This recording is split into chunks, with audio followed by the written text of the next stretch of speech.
আপনার কবরে যাইবেন আমিও যাই, কিয়ামতের আদালতে আপনার দাঁড়াইবেন আমিও দাঁড়ান। খামাখা আপনার সাথে আমার ঝগড়াটার বিরোধটা, আপনি আমার 10 টাকা 12 দাবি, আপনার 10 টাকা 12 দেয়। খোদা আপনি আমার ক্ষতি করবেন কেন, আর আপনি আপনার ক্ষতি করতে চাইব কেন? ধন্যবাদ আপনাকে। আপনি এখানে হয়তো আমার বিয়েগুলো আসতে দিবে না, আমার বিয়েগুলো আসতে দিবে না, আমার পোলাগুলো সব হাট পাইছে, গাড়িগুলো লয়ে গেছে গা। আমি যে গাড়ি দিয়ে আসছি, মার্সিডি গাড়ি দিয়ে আসছে এখানে, হ্যাঁ, আবার গাড়ির চাবি আমার পোলারও দিয়ে গেছে, আর এক জায়গায় ঘুরতে গেছে। আমি অন্য কথা বলে বাঁচার জন্য আসছি। আচ্ছা আচ্ছা আচ্ছা, মার্সিডিজ গাড়ি, উনি মার্সিডিজ গাড়ি ব্যবহার করে। আচ্ছা শোনেন, এখন যা হোক, এই কথা বলেন না, চুপ করে থাকেন।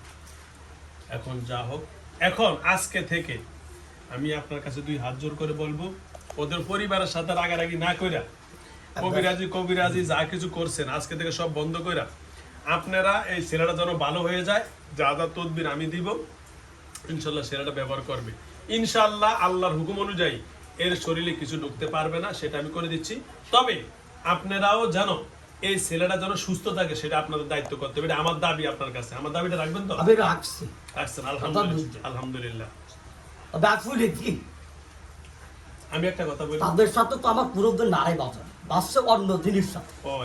তাদের সাথে কথা বলবেন এখানে আমার সাথে। আমি তো এই যে এখান থেকে তো চলে যাইবো না, কথা বুঝছেন? আমি যতটুকু মনে করি পৃথিবীর কোনো কেউ আমার আটকাইতে পারবে না।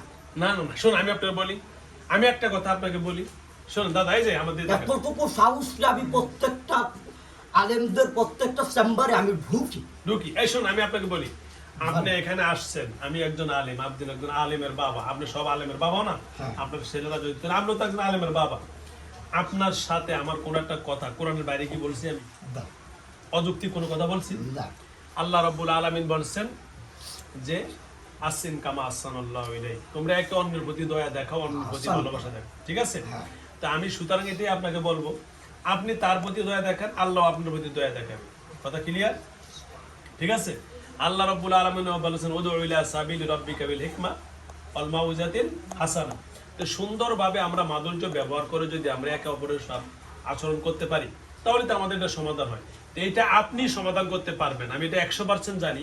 এই সমাধানের মূল নাবি হলো আপনার হাতে। কারণ হলো কি, কারণ এখানে আপনি যেহেতু তাবিজ তোমার করার কারণে কিছু ভুল ত্রুটি হয়েছে, আর এই ভুল ত্রুটি না না, তাবিজ বলতে আমি বুঝেছি কি, যে যেহেতু বিভিন্ন জায়গায় জারফুক ইত্যাদি করার কারণেই তো এই সমস্যাটা হয়েছে।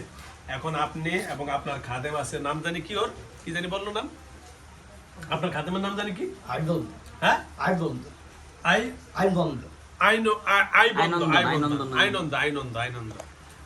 ঠিক আছে। তো যাও, আমি আপনার খাদেমের সাথে, আপনার খাদেম অনেক ভালো প্রশংসা করছে এবং আপনার কথা বলছে এই যে ওস্তাদ অনেক মুরব্বী এবং আসবেন। আমি বলছি না, আমার কথা বলেন, আসবে। তা আলহামদুলিল্লাহ আপনি আমার কথা শুনছেন, আসছেন, অনেক ভালো হয়েছে। এখন এই ছেলেটা যে ভালো থাকবে, যাও, সে টেকনাফে গেছে কবিরাজের কাছে, কবিরাজকে কোরআন দিছে না দিছে আমরা জানি, কোরআনের বাইরে ট্রিটমেন্ট করা শরীয়তে জায়েজ নাই।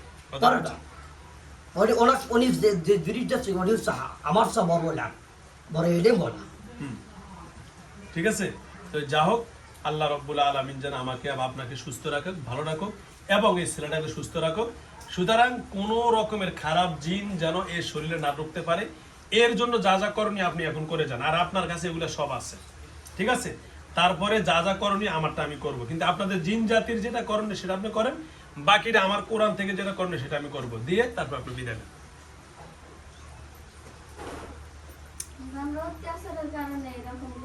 একটু ধৈর্য ধরেন, বহুত বড় বড় কেস এখান থেকে ডিল করছি ইনশাআল্লাহ। এর থেকে বহুত বড় বড় মুরব্বী, এটা তো আলহামদুলিল্লাহ মুসলমান, এটা তো সমাধান হতে সহজ। যেরকম হিন্দুদের মহাদেব, গুরু, কালী, শিব মন্দির বহুত, ওটি তো মানে ট্যাকেল তো অনেক কঠিন। আলহামদুলিল্লাহ। তাহলে এর অবস্থা আমার হাতে, আপনার হাতে, যাক উনি কাজ করে দিয়ে যাচ্ছে।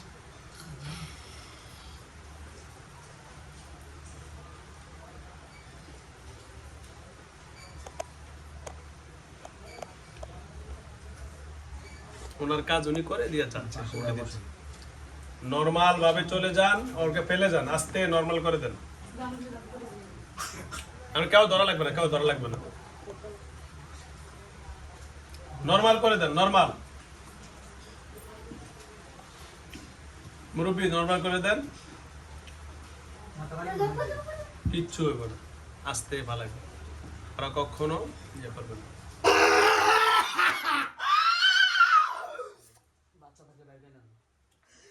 বাচ্চা থাকলে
বেরাও চলতে বেরাও ক্লিয়ার বেরাও ক্লিয়ার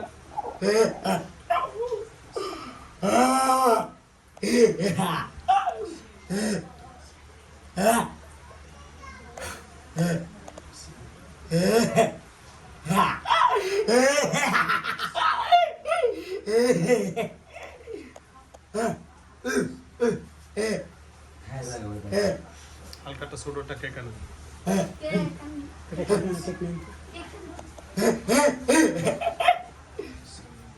শোনো এর শরীরে ওই মুরব্বীদের সাথে কথা হয়েছে ঠিক আছে আর কোনদিন স্যালুট দিয়া এখান থেকে বিদায় ঠিক আছে ওকে ধন্যবাদ আর কোনদিন হবে না ঠিক আছে বিদায় ওকে এর শরীরে আর থাকা যাবে না ঠিক আছে ও পাশে আচ্ছা দূরে থাকো দূর থেকে দেখবা তাই তো ওকে ঠিক আছে এই যে সব কথা হয়েছে সব করে দিচ্ছি আমি দিচ্ছি আমি আমাকে দেন এই যে খানা দিচ্ছি সুন্দর মতো খায়া শোনো খানা দানা খায়া ও পড়ালেখা করবে মাদ্রাসা যাবে ঠিক আছে যা খানা দরকার হয় আমারে বলবা আমি খানা দিমু ওর কাছে আর জীবনে আসা যাবে না ওর দূর থেকে শুধু দেখাবা ঠিক আছে ওকে এইসব কথা ভাই কিন্তু পরে কিন্তু বাংলা খাবার একটু পানি রেখি পানি একটা পানির বোতল নিয়ে আসেন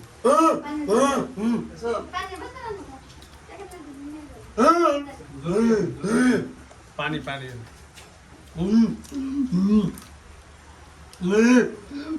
তাড়াতাড়ি হ্যাঁ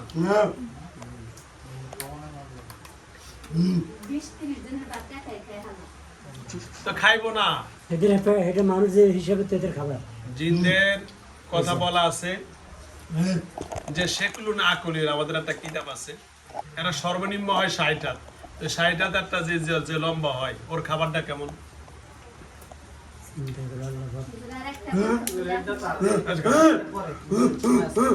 গরম গরম গরম গরম এটা ঠান্ডা গরম দিকে আনো ইয়া করো এই যে গ্যাস করে আবার ওর লাইনের তেল নিয়ে আসো অজু কেন এই যে কি বললে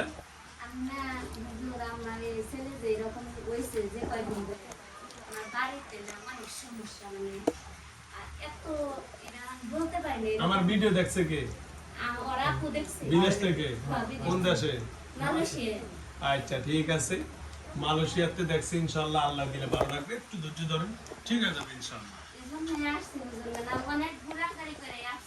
আল্লাহ ভরসা, কোনো টেনশন না, আল্লাহ মাফ করবে, একটু ধৈর্য ধরেন। এমন কিছু হয় না তার লগে, তার সাথে এখন যতটুকু করতেছে এটা হলো আপনাদেরকে আতঙ্ক করাইছে, কিন্তু এত বড় পাওয়ার আল্লাহর কোরআনের উপর হয়নি, কথা বুঝছেন? ইনশাআল্লাহ অনেক ভালো হয়ে যাবে ইনশাআল্লাহ, একেবারে আল্লাহর সে আল্লাহর কোরআন হাদিস পড়তে পারবে। দাদা ভালো আছে। বলতে পারি না কি সমস্যা করে আমার সাথে, আমার সাথে আমি এর সাথে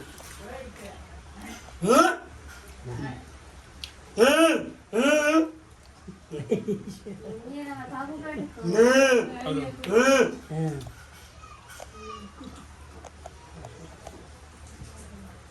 হ্যাঁ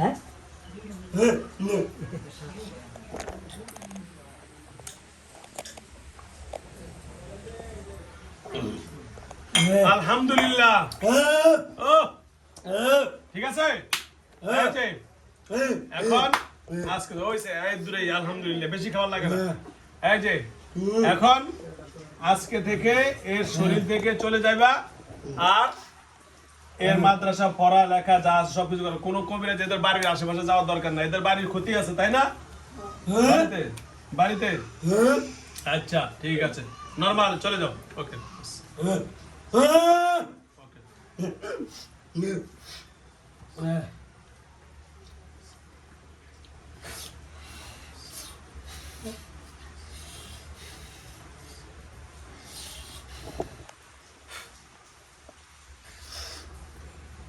ওর নাম কি? হ্যাঁ, ওর নাম কি? মাহমুদুল হাসান। তোমার নাম কি? মাহমুদুল হাসান। কোন ক্লাসে পড়ো ভাইয়া? আমি হিদায়াতুন নাহু করি। হিদায়াতুন নাহু হাফেজ হইছে? হ্যাঁ হাফেজ। ও হাফেজ না, কোন কোন মাদ্রাসা পড়ো? মাঝে মাঝে বয়ানও করে তো। এখন নাগরপুরে? জি জি। ও আগে ছিল মেখল, আগে মেখল ছিলাম। এখন নাগরপুরে। জি। 30 পারা হাফেজ তুমি না? জি। কয় সালে হাফেজ হইছো? আমি 2023 সালে হয়েছি। 23 সালে হাফেজ হইছো। অলরাউন্ডারে গেছিলাম বিভাগীয় পর্যায়ে। আলহামদুলিল্লাহ, সুন্দর মতো চলবা, ময় মুরব্বিদের শ্রদ্ধা করবা, ভালো থাকবা, ঠিক আছে ভাইয়া? জি। ওকে, ধরো পড়ো। আসসালামু আলাইকুম। পড়ো। সিরিয়ালের রোগে ছাড়া সবাই বের হয়ে যান। এটা